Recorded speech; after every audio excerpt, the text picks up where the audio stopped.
This is Top 5 Wednesday. This week is a freebie week, so we can choose any topic we like.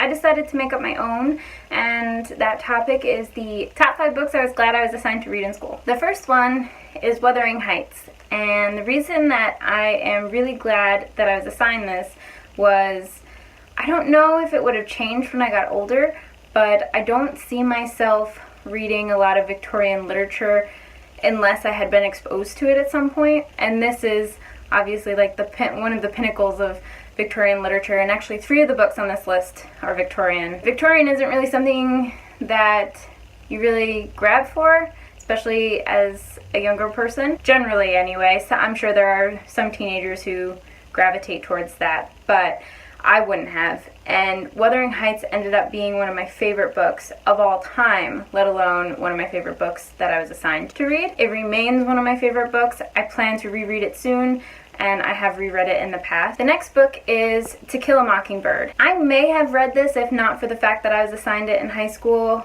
but regardless, being assigned it in high school meant I didn't really have much of a choice. I mean, I could have not read it, I suppose.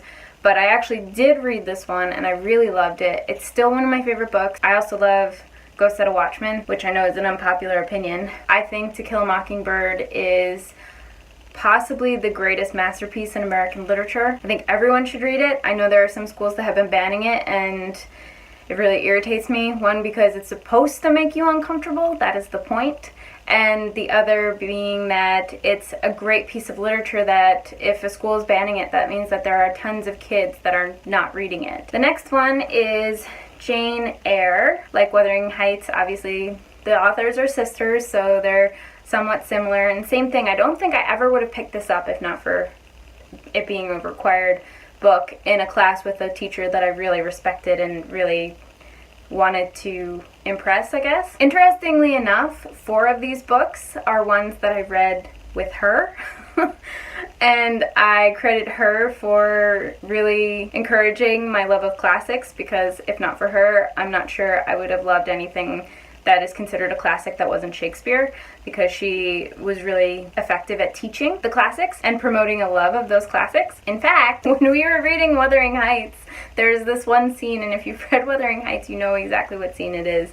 But she said the day that we were to be reading that part that night, she said, make sure you read the part tonight because it has a necrophilia scene in it, which of course sparked everyone's interest because they were like, a necrophilia in Victorian times? What? And I went up to her after class and I said I had already read that part because, like I said, I loved this book, so I kind of sped right through it. And I said to her, there's no necrophilia scene. What are you talking about? Did I read it wrong? And she's like, oh no, that's just to make sure everyone reads it. Which some of them came in and said that they interpreted it that way, but it's not necrophilia.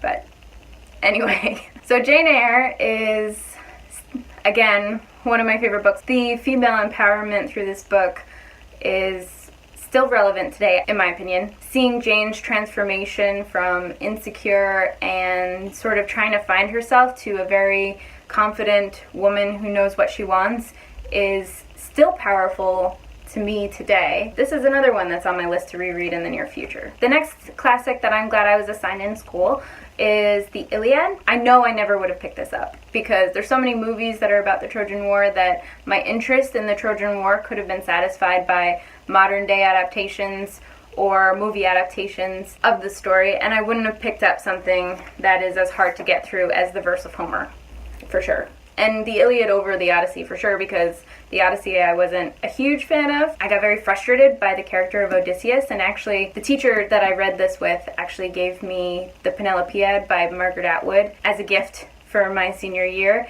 because she felt that I would find that story really compelling, and she was right, I did. If you haven't read the Penelopiad, it's based the Odyssey from Penelope's point of view.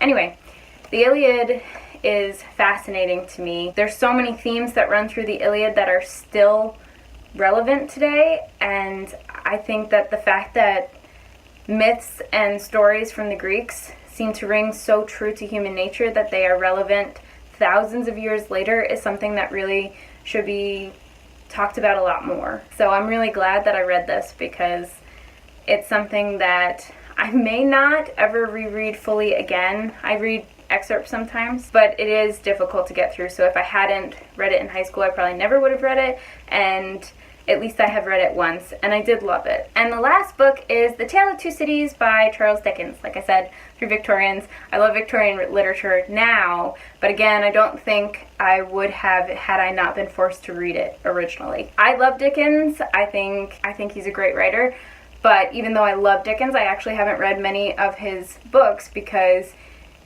it's a big time investment, and the way he wrote was very verbose, and you have to really dedicate yourself to reading it. So sometimes it can be intimidating when you look at it on the shelf and you're like, well, I really want to read this book, but it's Charles Dickens, so you kind of back away from it a little bit. So I'm really glad I was forced to read Tale of Two Cities. Once again, it was under that same teacher, so I can't express how grateful I am to have had that teacher. But this book was incredibly powerful. I still think about it randomly sometimes. I think about the things that it sort of teaches you about human nature, which I think is something that's really amazing. If a book can impact you decades later, that's pretty phenomenal to me. And I'm constantly encouraging people to read Dickens, which is funny considering I haven't read that many of his books, but I'm constantly encouraging people to read Dickens, telling them how impactful his books are. So that was my Top 5 Wednesday, top 5 books I'm glad I was assigned in high school. Let me know down below if you've read any of them and what you think, if you're glad you had to read them, or if you hated having to read them. And let me know what are some of the books that you're glad you were assigned. But now, as always, there are so many books and so little time,